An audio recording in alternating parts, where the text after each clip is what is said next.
¿Cómo andaré yo de perdido de las cosas que suceden en España? Que yo de esto ni me enteré. El día de ayer fue cuando supe que el delincuente Felipe Calderón, el genocida, estuvo en un foro organizado por una fundación que es de la ultraderecha, bien gacho, Fundación Neos, y estuvo participando y dio ahí un discurso y bla bla bla. Me llamó mucho la atención que quien estuvo siendo como maestro de ceremonias es Ciro Gómez Leiva. Él fue el que estaba ahí. Bueno, ahí participó Díaz Ayuso, la presidenta de la Comunidad de Madrid, y pues mucha gente. Y él estuvo hablando de los lazos de España y México. Somos hermanos, primos, dice al final. Nos queremos mucho, la cultura no podría entenderse lo que somos sin España y bla bla bla.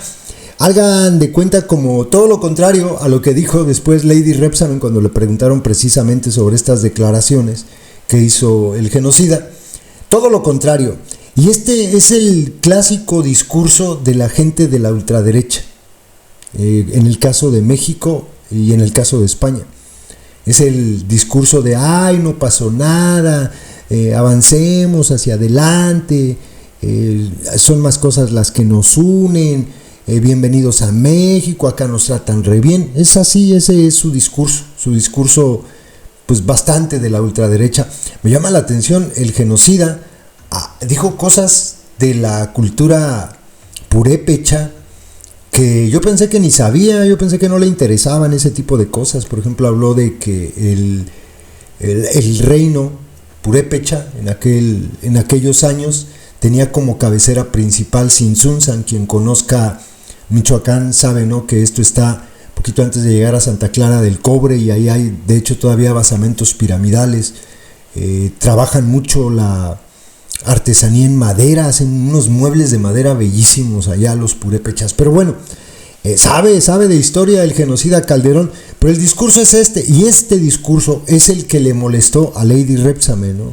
Porque mientras ella insiste en que se tiene que pedir perdón desde España a México, y yo decía en el video que subí hace un rato en el otro canal, pues que empiezan por pedir perdón a nombre del Estado mexicano, ellos, los del gobierno actual, por todo lo que han hecho en contra de los pueblos originarios. Decía también en el otro video que en el año 2021 vinieron a España pues representantes de más de 60 pueblos originarios de nuestro país, en esta gira de los compas zapatistas, donde también vino la gente del Congreso Nacional Indígena, y el Congreso Nacional Indígena está formado más o menos por más de 60 pueblos originarios.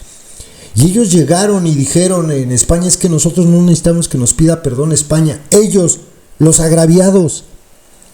Pero Lady Rebsamen, fíjense nada más, ella se siente muy agraviada, y hay que ser claros en algo. Lady Rebsamen tiene una ascendencia europea. ¿Qué agravio puede sentir ella si sus raíces no son mexicanas, como son las nuestras, 100%, ¿no? ¿Cómo? Pues es que, bueno, es una locura lo que ella dice. Que empiecen ellos por pedir perdón por todo lo que le han hecho a los pueblos originarios, a nombre del Estado mexicano. Eso estaría muy chido. Ya después, si quieren, nos vamos también con lo que hizo Estados Unidos de quitarnos la mitad del territorio. Podríamos empezar por ahí, eso es más cercano. Ya cuando hayamos logrado eso, pues entonces sí, ya que insistan con su chingadera de el perdón de España, que es pura populachera frase. Esto no tiene sentido, de verdad. De verdad, los españoles siguen en México depredando con sus empresas. Los españoles siguen en México saqueando. De hecho, hay en este momento un caso muy fuerte de corrupción del partido en el poder, del PSOE, de un individuo que estuvo allá con el delincuente Alejandro Murat, y con el que transaron darle a empresas españolas contratos para la construcción del tren interoceánico. Está embarrado Alejandro Murat, embarradísimo. El tipo el que era como el enviado, el que era el intermediario, acaba de salir de la cárcel y está declarando contra gente de las altas esferas del gobierno de Pedro Sánchez. Son casos de corrupción muy graves. Y eso sigue ocurriendo. Entonces, de eso es de lo que debería el gobierno mexicano dar cuentas. Esto ocurrió durante el sexenio de López. Es apenas hace 15 días lo que pasó, ¿no? En fin, yo les dejo el discurso de el genocida Calderón, que piensa que con estas palabrejas se nos olvida toda la barbarie que su gobierno, sus alianzas con el cártel de Sinaloa provocaron en nuestro país. Por supuesto que no, a mí por lo menos no se me olvida. Este tipo debería estar en la cárcel junto con García Luna, pero véanlo, allá está, allá anda dando conferencias y dando discursos en fundaciones de la ultraderecha en Madrid. Muchas gracias, Jaime. Deslumbrante repaso por la historia, por nuestra cultura, y sin preámbulos ni presentaciones de más, pues vamos al presente. Presidente Felipe Calderón.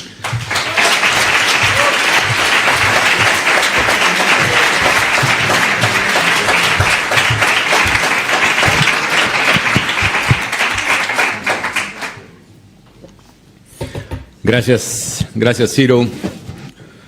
Señora admirada presidenta de la Comunidad de Madrid, doña Isabel Díaz Ayuso, señora Doris Seedorf, de Softec, querido don Jaime Mayor Oreja, presidente de Fundación Neos, señor don Jaime Olmedo, rector de la Universidad Camilo José Cela, muy estimado Ricardo Cayuela y Ciro Gómez Leiva, amigas y amigos, muy buenos días, dicen aquí, buenas tardes, diríamos los mexicanos.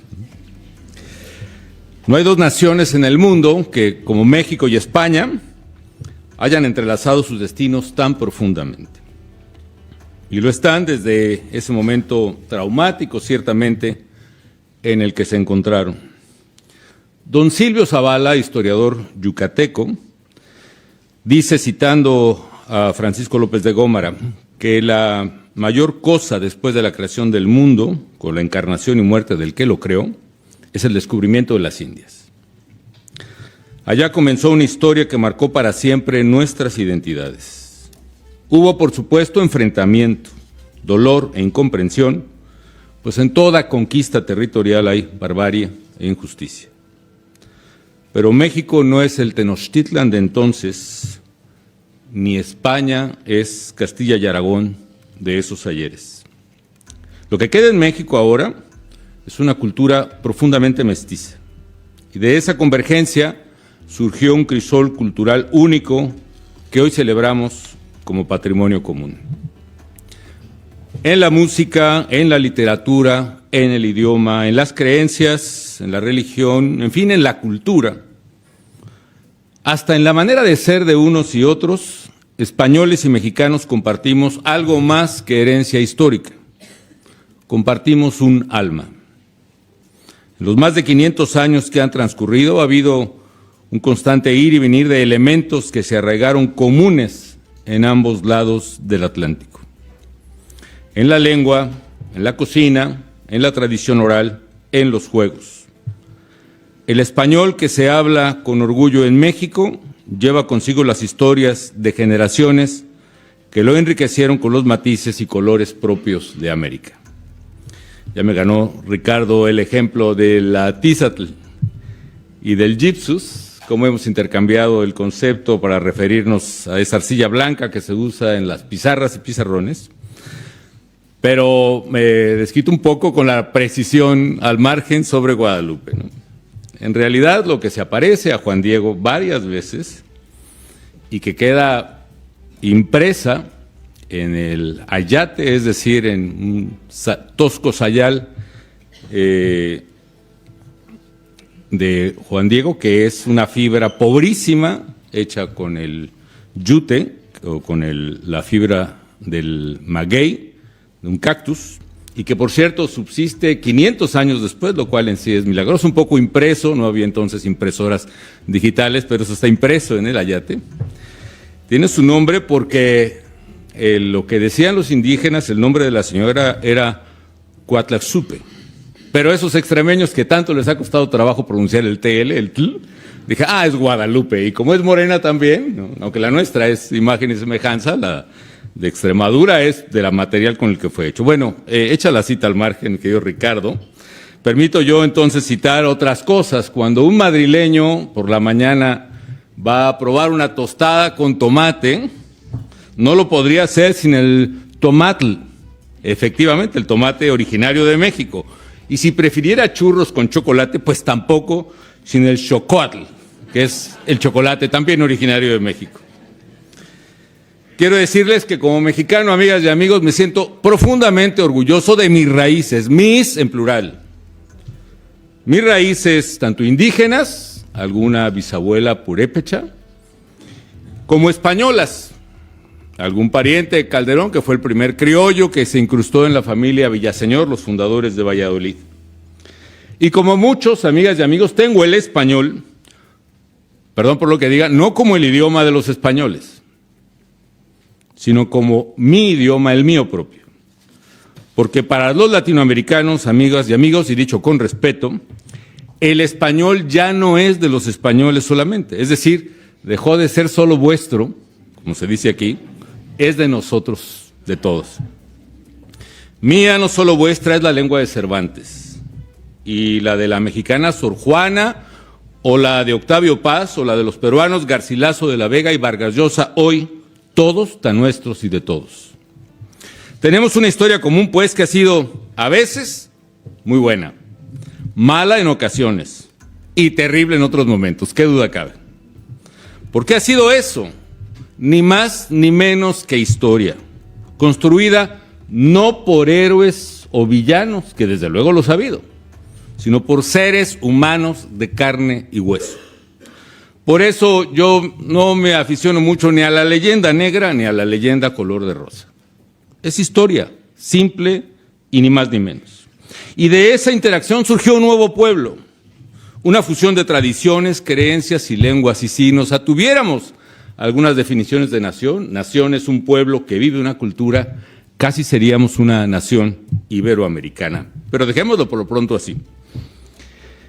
Yo soy de Morelia, ciudad fundada por cédula real de Carlos I en 1541 con el nombre de Valladolid. Y es ahora capital de Michoacán, de donde es originaria, por cierto, una de las etnias más importantes de la América prehispánica. Los purépechas ya citados aquí, o los tarascos, como decían los náhuatl, ¿no? Y vale la nota aclaratoria. Los purépechas, amigas y amigos, fue la única civilización, el único reino que nunca fue dominado por los aztecas. Siempre les ganamos, jamás les pagamos tributo, y los hábitos de los aztecas, que eran un poco rudos, no voy a citar aquí detalles, no los compartíamos. A Michoacán llegaría el primer oidor, Nuño de Guzmán, no por la vía de la conquista, por cierto, que ni aztecas y españoles vencieron al reino purépecha, sino por la vía de un acuerdo de paz con los purépechas. Y sí, la verdad, él sí fue todo el horror que se puedan imaginar de la conquista. Traicionó el pacto de convivencia, torturó a sus anfitriones para arrancarles oro y riqueza.